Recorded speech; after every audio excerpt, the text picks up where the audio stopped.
আবার একটি নতুন রেসিপি নিয়ে আপনাদের পাশে চলে এলাম। পুঁই শাক, মসুর ডাল, আলু আর চিংড়ি শুটকি দিয়ে রেসিপিটি শুরু থেকে শেষ পর্যন্ত দেখবেন। গরম হয়ে গেছে, দিচ্ছি পেঁয়াজ কুচি, লাল হয়ে গেছে, দিচ্ছি আদা রসুন বাটা, ভালো করে আদা রসুন বাটাটা ভেজে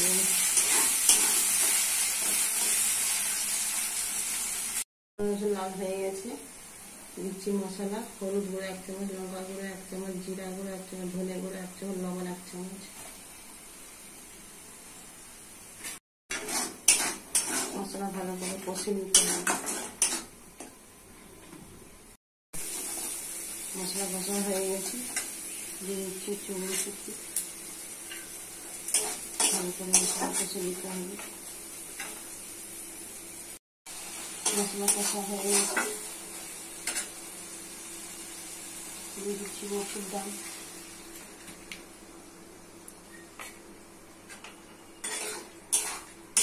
মসুর ডাল আর মশলা ভালো করে কষে নিতে হবে। মসুর ডাল সিদ্ধ হয়ে গেছে, দিয়ে দিচ্ছি পুঁই শাক,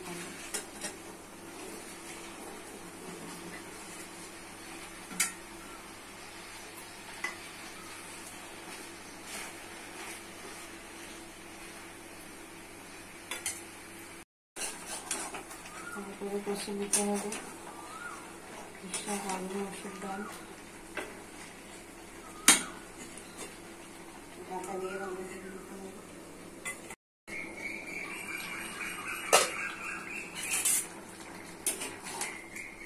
পুঁই শাক আর মসুর ডাল সব সিদ্ধ হয়ে গেছে, দিয়ে দিচ্ছি জল,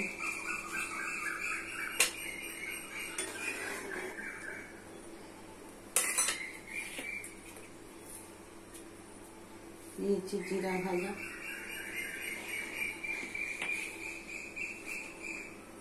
হয়ে গেলে নামগুলো দেখাচ্ছি। পুঁই শাক, চিংড়ি শুটকি রেসিপিটি রেডি হয়ে গেছে। কত সুন্দর, কত কালারফুল, কত টেস্টি। বাড়িতে করে খাবেন, পরিবার করে খাবেন। সাবস্ক্রাইব করবেন, সঙ্গে থাকবেন, পাশে থাকবেন।